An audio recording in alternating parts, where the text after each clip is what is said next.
siyafika Emelo, siyaya lapha. Masifika ngiyavuzwa kuthiwa kuphi enyibe, ngiyabakhombisa. Kodwa manje lapha kabhuti wami, mina ekhaba ubhuti wami angazi kahle, ngaqina kudala ngokuthi ngoba nginey'hlobo lapha, abantwana baba umncane wami, ngaze ngabakhomba khona ngathi ngicela ukuthi siyeni khona lapha, ngoba nganginesho ukuthi vena bona bazokwazi. Nangempela kwaba njalo. Umfana wakithi lo mntana bomncane wami nangikhomba lapha uthando kwakhe, nguye owasithatha wasibeka lapho, wasikhombisa lapha kababa kabhuti wami. Wafika wasikhombisa, sangamtholi kubhuti wami, bambheka bangamtholi. Sabuyela emuva, ngabuyisela lapho mina bengibekwe khona, kwaze kwafika isuku kwaba ngomgqibelo. Umgqibelo wakhona ekuseni wafika omunye wangitshela ukuthi ndoda, namhlanje sikuphathele indaba ezimnandi nezibuhlungu. Ngicale ngakuphi? Washo kanjalo. Ngathi-ke mina cala noma yiphi ebuhlungu emnandi, cala noma yiphi. Wathi ndoda, siyakukhulula namhlanje. Okay, wangikhulula-ke.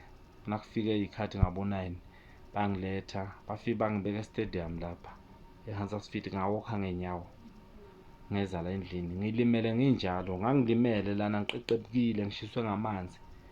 Mangifika la ekhaya la, ngithola ubaba sokhuphukile, sebala eGoli nomama, ngoba babehlala ekhaya eMpumalanga.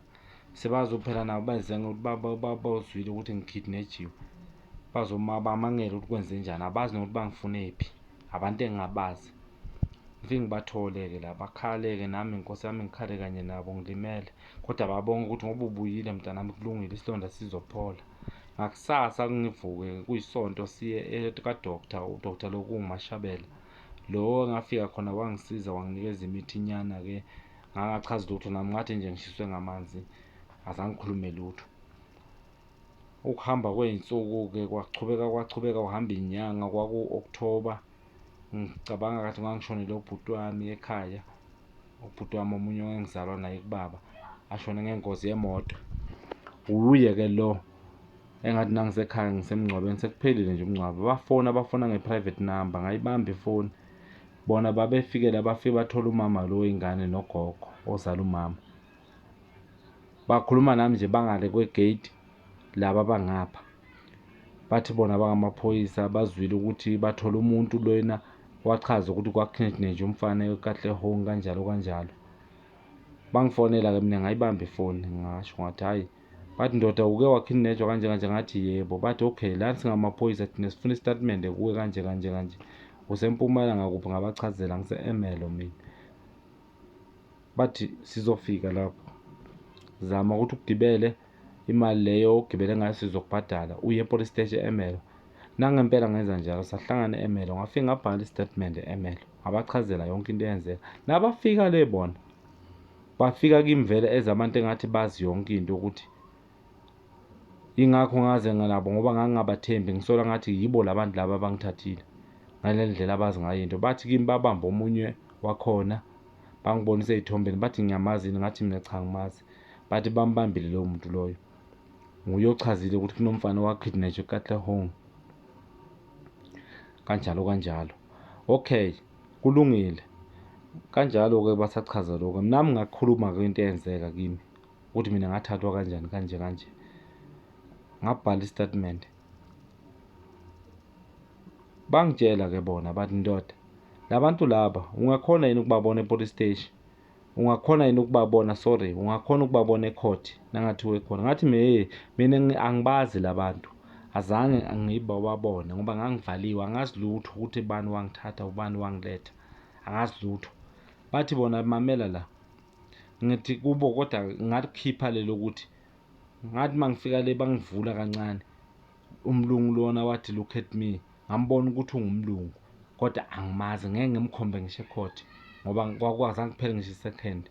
Bathi bona lalela, iphoyisa leli lali ngibhala isitatimende, uFreddy noGininda. Ya, ngiyabakhumbula amagama wabo. Bathi ndoda, lalela la, labantu laba uzobakhomba ecourt wena, nalo wavula igate oyiphoyisa uzofika umkhombe ecourt, accuse number 1 no number 4. bathi uzokhomba lo ukhombe lo, ngoba uthi umlungu nangi lo mlungu lo, uzomkhomba lo mlungu. Bangibonisa bona ey'thombeni, bathi uzobakhomba labantu. Ngathi mina okay, ngoba abantu bomthetho ayikho into engizenza, babengitshela bangangibuzi, base bathi ndoda mamela, yonke lento eyenzakala la, nasekuphele yonke lento le, wena sizokunika imali, uzothola imali, umele uclaim imali, uthola imali, ukhishnethi wamaphoyisa, uzothola imali. Sifuna ukuthi lento le uyenze, labantu labo bakhombe court, ngoba mina ngangingeke ngibakhomba, angibazi bona, bangibonisa ey'thombeni ukuthi uzokhomba lo owavula igate, usho ukuthi nangu lo nalona umlungu lona u-accuse number bani. Kwaba kanjalo ngoba ngakhomba abantu ababili vele ecourt, bangibonisa bona ey'thombeni, ubaba uFrida Mohari noGinini labo babili. Angibakhulumi kabi, kodwa ngikhuluma iciniso ngenhliziyo ebuhlungu, ukuthi ngoba ngathenjiswa imali mina ukuthi mase kuphele le case le yonke ngizothola imali, imali le, imali yokuthi ngangithenjiswa yona, kuliwa ngayo, kuthiwa babekhuluma ngemali ehlukene, kuthiwa i-24 million, kodwa-ke ekugcineni bathi bakhuluma nge-6 million. Le bathi mina bazonginika half yayo, 6 million, i-3 million le 3 million le ngifocuse kuye ukuthi ngizoyithola-ke le 3 million, babengithembise yona. Yiyo le engiyifunayo kumanje, ukuthi ngiyigadile le 3 million, kodwa liba yiveli. Laba bangithembisa yona le 3 million. Ngicela usizo ukuthi kubo bonke abomthetho, abazomthetho abakhulu, isimo lesi sami sibuhlungu kakhulu. Ngashaywa into engayazi, ngathenjiswa abantu bomthembo nabantu bomthetho, nabakhuluma abantu bomthetho, ayikho into ozayenza. BoFred abantu abakhulu engibahloniphayo futhi ngiyabasaba, kumanje ngiyabasaba. Njengoba ngikhuluma ngale video nje, angazi ukuthi kuzokwenzakalani, angikho safety, ngiyasaba kwamina, kodwa nje ngenhliziyo ebuhlungu ngoba bangithembisa, bangayigcini iy'thembiso zabo. Namhlanje ngithi angikukhulume lokho. Laba bantu laba mina engingabazi, ngangikhona vele kubakhombe court ngoba ngangabazi, ngakuboniswa yibo iy'thombe, bathi ngibakhombe. Iphoyisa le kwakuJeff Ntorwane, lo mlungu lo bathi uRod Van Krech, kusho bona, mina ngangingabazi labo bantu labo. Kwaba kanjalo-ke, nakusibhala i-statement, injalo nje ngathatha ngayisa kuma-witness protection, ngaluza umsebenzi wami, ngangihle ngiyibambela wona ama-piece job, ngaluza nje into ey'ningi nje, ngangimele ngiqhashwe kuphi, ngaluza. Bathi bona ungakhathazeki, imali nakuphela i-case uzothola imali le 3 million le, ngoba nje i-6 million le kwakukhulunywa ngayo, kwakukhulunywa ngemali eningi, kodwa nje bona bangigqizelela nge-3 million, bathi ngizothola 3 million. Yiyo le engangiyigadile nami. Baze bakhuluma, batshela ngisho ugogo ozala umama, batshela ngisho abazali bami abazala mina emakhaya, babatshela ukuthi ngizothola imali makuphela yonke lento, kodwa akwenzakalanga lokho. Ngicela usizo ngayo yonke lento eyenzayo, ukuthi ngiyayicela le mali, ngiyayifuna le mali engathenjiswa yona abantu abakhulu, ende ngiyabasaba phela. Nakukhulume bona noma zenza, ngiyabasaba abantu nabakusabisa ukuthi if awenzi lento le uzokwenzeka 1 2 3. Mina ngiyini, angazi lutho. Ubaba uFred Mohale ngimhlonipha kakhulu, kodwa nje into angenzela yona namhlanje ngiyakhala ukuthi noma ngikhuluma naye ngimtshela ngithi ndoda, ngani since kwenzakale akwenzeki lutho, and yena wathi noma kuphela i-case wathatha amafayili wami wanika i-lawyer le, mina i-lawyer le ukuba ubujinja, wathi uzongisiza ukuze ngithole imali. Kunamhlanje angase ngiyithole leyo mali, until namhlanje angase ngiyithole. From 2014 angase ngithole lutho, aka-communicate nami leyo lawyer leyo. Uma ngifanele uba Fred ungitshela ukuthi hey akhuluma naye, mangikhuluma naye angitshela ukuthi imtshela kunika into zakho uhambe uyiklemele, naka still yena asho njalo. Yena ubaba uFred umuntu omkhulu, mina ngimhloniphayo, nginalokuthemba ukuthi nakathi ngiyiklemele kusho ukuthi ngizoyithola le mali moso. Kodwa manje ngoba bangithembisa bona ukuthi ngathi into engizayithola fast, akusenzeki konke lokho.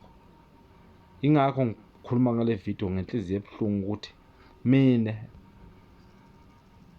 bona bangithembisa ukuthi bazonginika imali, bangibonisa iy'thombe ebantwini ukuthi ngikhomba umlungu, accuse number 1 lo uyiphoyisa, liyimlungu, accuse number 4 lo iphoyisa lelo uJeff Ntorwane, lo mlungu wabathi igama lakhe uRod Van Krech. Mina ngangingabazi labo bantu labo, ngaboniswa ey'thombeni, kodwa bangitshela ukuthi nakuphela ikhezu uzothola imali. Kusho ukuthi ngangisetshenziswa ngenhloso ukuthi bona babefuna ukufeza iy'hloso zabo ngami. Yebo, ngiyavuma ngathathwa ngahlukunyezwa, kodwa kangamele-ke phela ngibe sengenziwe isilima ngaleyo ndlela ukuthi ngithenjiswe imali ngingayitholi. Angiyithole le 3 million abangithembisa yona, ngoba bakhuluma nge-6 million lena engathi bayitholile 1 2 3. Mina angazi okuningi ukwazi bona, kodwa nje imali nje abangithembisa yona nje straight i-3 million bathi ngizoyithola, noma babekhuluma ngemali eningi, kodwa le 3 million ngiyayicela le bangithembisa yona ukuthi ngiyithole. Ngiyayicela ukuthi ngicela usizo ukuthi ngithole le mali, ngoba ngangithenjisiwe abantu abakhulu engibasabayo. Kumanje ngikhuluma ngale video nje ngiyasaba ukuthi angazi kuzokwenzakalani, kodwa ngenhliziyo ebuhlungu esenhlizweni yami ebuhlungu, ngibuhlungu emoyeni wami ukuthi konke lokho kwenzeke, ukuthi ngithole usizo ngithole le mali. Alright, la nginobufakazi-ke, ngiphethe amaphepha lawa ukuze ngiwathole. Ngawathola nge-VO. I-VO le kwafika abantu laba se-Sun City, laba ojele base-Sun City, bazongi-invite ukuthi bacele ukuthi kunabantu abangifunayo, bafuna ukungibona le. Ngavuma mina. Mangifika le ngaba surprise, ngathola nje abobaba abadala okungiyena lo baba uMbani, ubaba uMfukeni nalomunye ubaba lo. Yibo ubaba uMfukeni wanginika lamaphepha lawo ukuze ngiwathole. Ngaba surprise nangifika lena ukuthi ngithola abantu abadala baboshelwe mina, kodwa mina ngibazi. Ngafika ngaxolisa kakhulu lapho, ngaxolisa kakhulu, ngathi ngiyaxolisa ukuthi niboshelwe mina ningabantu abadala kanje. Inhliziyo yami yaba buhlungu ukuthi manje, ngoba mina kahle kahle angazi lutho kule nto le,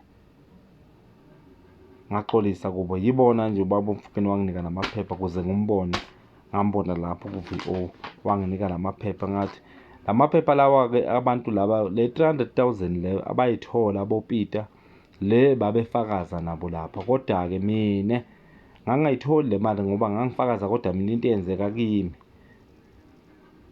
ngangithenjisiwe nami, ngoba ngizwe ubuhlungu ukuthi ngoba bathola abanye 300,000 nami bemele ngiyithole phela le 300,000. Ngiyithole le 300,000 nami ngikhona ukuphesha phesha, ngoba ngathenjiswa abantu abakhulu engibasabayo. Nawuthenjiswa amaphoyisa abantu abakhulu, abo-Freddy, abo-Bongani Gininda, unawe uyathemba ukuthi yonke into ilungile, kodwa namhlanje bangilahlela ngaphandle. Ngiyahlupheka la, ngiyasokola, ngalahlekelwa umsebenzi wami omuhle engangithi ngifune ngisebenze kuwo. Bangithatha bangisa le ku-witness protection, bathi bona yonke into mase kuphela ikhesi kuzoba right, ngizoba nemali ngingakhathazeki ngomsebenzi, ngoba ngakufuneka ngifeze iy'nhloso zabo. Ngicela usizo-ke, ngicela nje usizo njengoba ngikhuluma ngale video. Ngicela usizo ukuthi ngicela le mali le 3 million le, ngiyayicela ukuthi ngiyithole, ngoba seside lesikhathi from 2014. Ngicela nje usizo ukuthi ngiyithole le mali. Ngahlukumezeka mina, abantu bomthetho engibathembayo, ngakidnetshwa kubantu bomthetho, ngathenjiswa abantu bomthetho. Kanti kuphi la kumele siphephele khona mangabe abantu bomthetho bona bangabe basicekela phansi, or mhlawumbe kungcono ngibophise i-stage, okungcono, ngoba phela abantu bomthetho bonke laba mina abangihlukumezayo. Ngiyacela-ke ukuthi konke kulunge. Ngicela nje usizo ngale video ukuthi ibonakale, izwakale ebantwini, izwakale nje emthethweni. Okuningi mhlampe engikukhohliwe ngiyokukhuluma mhlampe le day nangikwenzeka ukuthi ngiyabizwa noma kuphi, ngiyokukhumbula lapho ngikukhulume. Kumanje ngiyasaba, ngikho safe njengoba ngikhuluma nje, ngikhuluma ngenhliziyo ebuhlungu. Ngiyabonga.